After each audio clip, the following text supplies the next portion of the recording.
Another friend of mine worked in the auto industry, and he's an innovator and an inventor. So he watched how they painted the cars. Yep. And in his spare time, just fiddled a couple things and saved the company $50,000 by just this little tiny change that completely changed how they painted cars.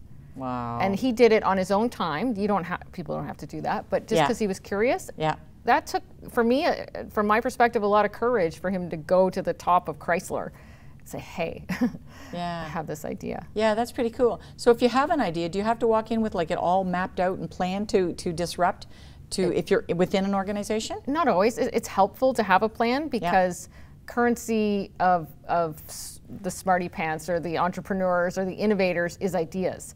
So usually a manager wants to know, well, how will we implement it? Okay. Well, that's great that you want to stop printing reports. How do we make that happen?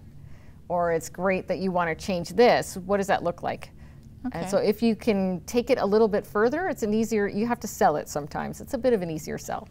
But you should be able to sell it. That's right, because if you're wanting to innovate or you really see that change is going to be beneficial, you'll have that inner passion for the change or that inner quest to make it happen. Yeah. But not to be put back if they say, no, we're not ready for that. Yeah. That happens because your manager's probably looking at the big picture. Then nudge, break it down. What can we do a little bit differently?